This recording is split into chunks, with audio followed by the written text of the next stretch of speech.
Good morning all of you. आज हम पढ़ेंगे कक्षा छठवीं की हिंदी की तीसरी कविता पहली बूंद। वह पावस का प्रथम दिवस जब पहली बूंद धरा पर आई, अंकुर फूट पड़ा धरती से नवजीवन ने ली अंगड़ाई। धरती के सूखे अधरों पर गिरी बूंद अमृत सी आकर, वसुंधरा की रोमावली सी हरी धूप पुल की मुस्काई। पहली बूंद धरा पर आई।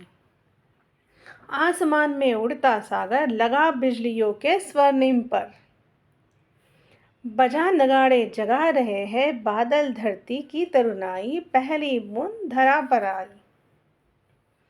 नील नैनों सा यह अंबर, काली पुतली से ये जलधर, करुणा विगलित अश्रु बहाकर धरती की चिरप्यास बुझाई। बूढ़ी धरती सस्य श्यामला बनने को फिर से ललचाई। पहली बूंद धरा पर आई। और ये कविता है, ये किसने लिखी है? गोपाल कृष्ण कौल जी ने।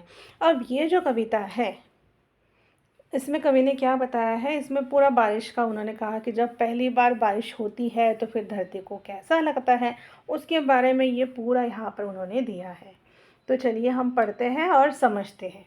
क्या कहा है यहाँ पर? वह पावस का प्रथम दिवस जब पहली बूंद धरा पर आई। कि वह पावस मतलब बारिश, वो बारिश का पहला दिन, जिस दिन वो बारिश की बूंद, पहली बूंद कहाँ पर आई? धरती पर आई। तो क्या हुआ? अंकुर फूट पड़ा धरती से अंकुर फूट पड़ा, ऐसा यहाँ पे कहा है। इसका मीनिंग क्या है पता है? कि धरती के अंदर जो बीज बोए थे किसान ने, हाँ, उनके ऊपर जब पानी गिरा तो वो क्या हुए? उनके अंकुर फूटे।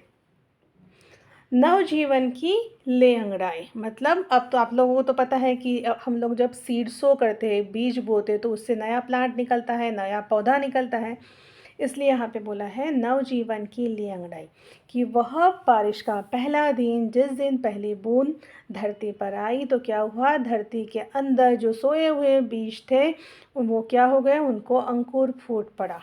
ठीक है। और नवजीवन की ले अंगड़ाई मतलब तक वो सोए थे तो वो अंकुर की वजह से क्या हो? धरती के बाहर निकल गए, तो उन्होंने नया जीवन स्टार्ट किया, अंगड़ाई लेकर नया जीवन स्टार्ट किया। आगे पढ़ते हैं। धरती के सूखे अधरों पर, अधर मतलब क्या होता है? होठ। धरती के सूखे होठों पर गिरी बूंद अमृत सी आकर। ये जो पहली बूंद है वह कैसी गिरी है? सूखे, धरती के सूखे होठों पर अमृत की जैसी। वसुंधरा, वसुंधरा मतलब धरती, वसुंधरा की रोमावली सी मतलब धरती का हर कण कण हल्की हरी धूप पुल की मुस्काई। जैसे ही बारिश आई, धरती के सूखे अधरों पर अमृत सी गिरी तो क्या हुआ? पूरी धरती क्या हो गई? उसके हर कण कण से क्या हुआ? हरी घास बाहर निकल कर आई। इसलिए यहाँ पर बोला है हरी धूप पुल की मुस्काई, जब पहली बूंद धरती पर आई। फिर है आसमान में उड़ता सागर लगा बिजलियों के स्वर्णिम पर। स्वर्णिम मतलब सुनहरे होता है, पर मतलब होता है पंख। अब यहाँ पे देखो, हम लोग जब देखते हैं बादल आते हैं ना आसमान में, फिर वो इधर उधर जाते हैं हवा के साथ साथ, ठीक है। और जब ये बादल इधर उधर जाते हैं तब आवाज़ भी होती है। हाँ, तो यहाँ पर बोला है कि ऐसा लग रहा है कि जैसे आसमान में क्या उड़ रहा है? सागर उड़ रहा है, ठीक है। और किसके पैर लगाए हैं? पैर मतलब पंख, किसके पंख लगाए हैं? सुनहरे पंख लगाए हैं उसने बिजलियों के, ठीक है। बजा नगाड़े जगा रहे हैं बादल धरती की तरुणाई। और जब बादल की आवाज़ आती है तो उसको कहा है कि ऐसा लग रहा है कि वो लोग क्या कर रहे हैं? नगाड़े बजा रहे हैं।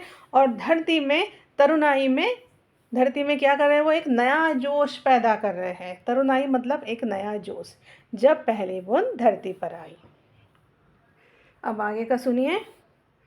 नीले नयनों सा यह अंबर, अंबर मतलब आसमान, आकाश, उसको क्या बोला है? कि वो कैसा है? नीले नैनों के जैसा। काली पुतली से ये जलधर, नीले नैनों के आसमान को बोला है नीला नयन, और उसमें है काली पुतली। काली पुतली हम देखो, हमारे आंखों में है ना, ये काला कलर का हिस्सा जो है उसे कहते हैं पुतलियाँ। तो वैसा ही आसमान में ये नीले कलर का क्या है? ये आसमान मतलब आँखें, और उसमें क्या है?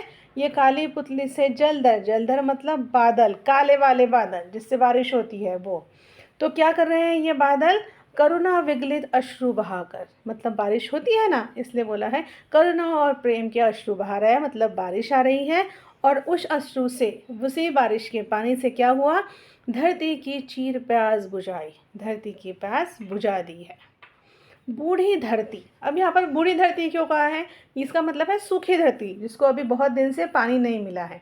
बूढ़ी धरती सस्य श्यामला बनने को फिर से ललचाई। अब जैसे ये पहली बूंद, बारिश की पहली बूंद जब ज़मीन पर आई तो ये सूखी वाली धरती है, उसके मन में क्या इच्छा जाग उठी कि वो फिर से हरी भरी हो जाए। ठीक है, चलिए आगे क्या है फिर, यहाँ पर कवि का परिचय दिया है, फिर कुछ क्वेश्चंस दिए हैं कि कविता में नवजीवन की ले अंगड़ाई किसके लिए प्रयुक्त हुआ है, अंकुर के लिए। फिर है नीले नैनों सा यह अंबर, काली पुतली से ये जलधर, जलधर किसको कहा है, बादलों को। फिर है मिलान कीजिए, जैसे देखिए आसमान में उड़ता सागर, उड़ता सागर किसको कहा गया था यहाँ पर, बादलों को। बजा नगाड़े जगा रहे हैं, कौन नगाड़े बजा रहे हैं, मेघ गर्जना जो है उनको बोला है।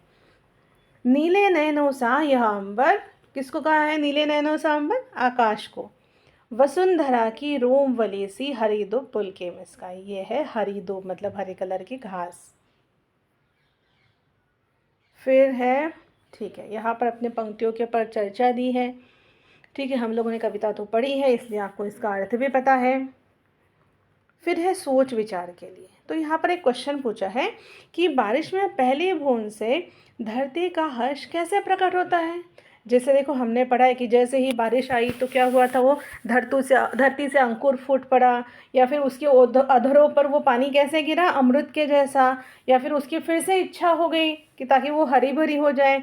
इससे हमें धरती का हर्ष प्रकट होता है।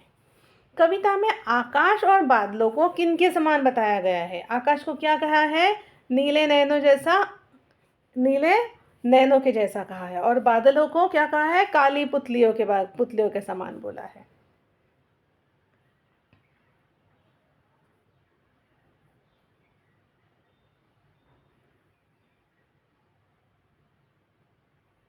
चलिए आगे पढ़ते हैं, ये है आगे शब्द पहेली। ठीक है, एक प्रकार का वाद्य यंत्र, देखो यहाँ पे लिखा है नगाड़ा।